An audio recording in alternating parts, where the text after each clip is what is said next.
আসসালামু আলাইকুম প্রিয় দর্শক, সবাই কেমন আছেন? প্রতিদিনের মতো চলে আসলাম এই মুহূর্তের আজকের সবচেয়ে গুরুত্বপূর্ণ ওয়েদার আপডেট নিয়ে।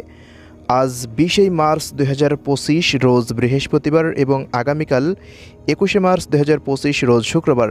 তো আগামী 24 ঘন্টা থেকে 48 ঘন্টার মধ্যে রাজধানী ঢাকা বিভাগ থেকে শুরু করে খুলনা, বরিশাল, চট্টগ্রাম এবং রাজশাহী, রংপুর, ময়মনসিংহ এবং সিলেট বিভাগের বেশ কিছু জেলা জুড়ে কালবৈশাখী ঝড় এবং শিলাবৃষ্টি হতে পারে, এমনটাই ইউরোপিয়ান আবহাওয়ার পূর্বাভাসের রাডারগুলো থেকে দেখা যাচ্ছে এবং সবশেষ বাংলাদেশ আবহাওয়া অধিদপ্তর থেকেও এমনটাই জানানো হয়েছে। তো কোন কোন অঞ্চলগুলোতে সেই ঝড় বৃষ্টি হতে পারে জানিয়ে দেব। অবশ্যই ভিডিওটি শেষ পর্যন্ত দেখতে থাকবেন। কে কোন জেলা থেকে দেখছেন অবশ্যই কমেন্ট বক্সে গিয়ে জানিয়ে দিতে ভুলবেন না। প্রতিনিয়ত ওয়েদার আপডেট পেতে আমাদের ইউটিউব চ্যানেলটিকে এক্ষুনি সাবস্ক্রাইব করে রাখুন।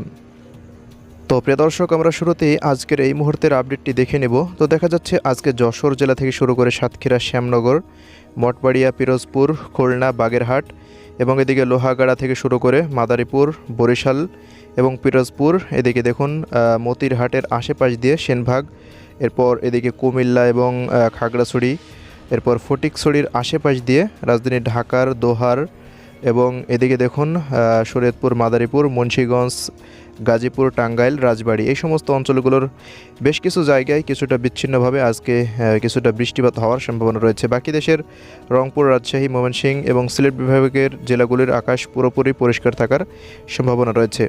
তবে আগামীকালের আপডেট থেকে আমরা যেটি দেখতে পাচ্ছি, আগামীকাল দেখুন সকালের পর থেকেই কুষ্টিয়া, মেহেরপুর, শৈলকুপা, এদিকে পাবনা, নগরপুর, এরপর এদিকে সিরাজগঞ্জ, কাপাসিয়া, ঢাকা, এরপর গাজীপুর, কিশোরগঞ্জ, ময়মনসিংহ থেকে শুরু করে এদিকে বিশ্বম্ভরপুর এবং এদিকে কুমিল্লার আশপাশ দিয়ে এবং খুলনা বিভাগের সুন্দরবন এবং মঠবাড়িয়া জেলার আশেপাশ দিয়ে, পাথরঘাটার আশেপাশ দিয়ে, শ্রীকান্তপুর, শ্যামনগরের কয়েকটি জায়গায় কিছুটা বিক্ষিপ্তভাবে বৃষ্টিপাত শুরু হওয়ার সম্ভাবনা রয়েছে। সিলেট বিভাগের দু এক অঞ্চলে, সিলেটের মৌলভীবাজার জেলার দেখুন কামালগঞ্জ, কোলাউড়া, এরপর বড়লেখা এবং এদিকে ছতকবাজার, বিশ্বম্ভরপুর, ফাঁকেরবাগ, নেত্রকোনা, ময়মনসিংহ, এই সমস্ত অঞ্চলগুলোর কয়েকটি জায়গায় কিছুটা বিচ্ছিন্নভাবে বৃষ্টিপাত হওয়ার সম্ভাবনা।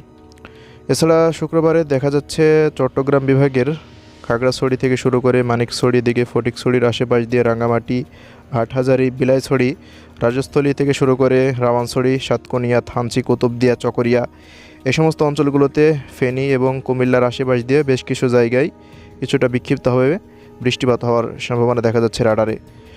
এছাড়া পরবর্তী সময়ের দিক দিয়ে আবহাওয়া পরিষ্কার থাকার সম্ভাবনা। তবে 22 তারিখের পর থেকে দেশের মধ্যে ব্যাপকভাবে বৃষ্টিপাত প্রবেশ করতে পারে, বজ্রবাহী মেঘ, এর দ্বারা শিলাবৃষ্টি এবং রাজধানী ঢাকা বিভাগের বেশ কিছু জায়গায় এবং খুলনা বিভাগের অধিকাংশ জেলা জুড়ে এবং সিলেট বিভাগের প্রত্যেকটা জেলাতেই বিচ্ছিন্নভাবে বৃষ্টিপাত শুরু হয়ে যাওয়ার সম্ভাবনা দেখা যাচ্ছে। এছাড়া আরও পরবর্তী সময়ের দিকে যদি আমরা চলে যাই, তো বিকালের পর থেকে দেখুন ভারতের পশ্চিমবঙ্গের দিক থেকে রংপুর বিভাগ হয়ে এবং রাজশাহী বিভাগ হয়ে দেশের মধ্যে ব্যাপক বৃষ্টিপাত প্রবেশ করতে পারে। রংপুর বিভাগের প্রত্যেকটা জেলাতে, দিনাজপুর, ঠাকুরগাঁও, পঞ্চগড়, নীলফামারী, লালমনিরহাট এবং এদিকে গাইবান্ধা, ঘোড়ারঘাট, চররাজিপুর এবং এদিকে রাজশাহীর মোহনপুর, জয়পুরহাট, আক্কেলপুর, আদমদিঘি, চাঁপাইনবাবগঞ্জ, রাজশাহী, সিংড়া, বগুড়া, এই সমস্ত অঞ্চলগুলো দিয়ে ব্যাপক বৃষ্টিপাত প্রবেশ করার সম্ভাবনা আমরা দেখতে পাচ্ছি। পরবর্তী সময় এটি আস্তে আস্তে দেখুন রাজধানী ঢাকা এবং খুলনা বিভাগের প্রত্যেকটা জেলাতে বিস্তার লাভ করতে পারে এবং ময়মনসিংহ বিভাগ এবং সিলেট বিভাগে ব্যাপক হারে বৃষ্টিপাত ঘটাবে, এমনটাই দেখা যাচ্ছে। এছাড়া পরবর্তী সময়ে চট্টগ্রাম বিভাগের দু এক অঞ্চলে কিছুটা বৃষ্টিপাত হতে পারে। ময়মনসিংহ বিভাগের 4 জেলাতে এই মেঘের দ্বারা বৃষ্টিপাত হওয়ার ব্যাপক সম্ভাবনা রয়েছে এবং 24 তারিখের পর থেকে আবহাওয়া পরিষ্কার হয়ে যাবে, তেমন আর কোনো বৃষ্টিপাতের সম্ভাবনা সেই সময় থাকছে না। তো এই হলো আজকে আমাদের হাতে থাকা সংক্ষিপ্ত আবহাওয়ার রিপোর্ট। কে কোন জেলা থেকে দেখছিলেন কমেন্ট বক্সে জানাবেন। প্রতিনিয়ত আবহাওয়ার খবর পেতে ইউটিউব চ্যানেলটিকে সাবস্ক্রাইব করে রাখবেন। আল্লাহ হাফিজ।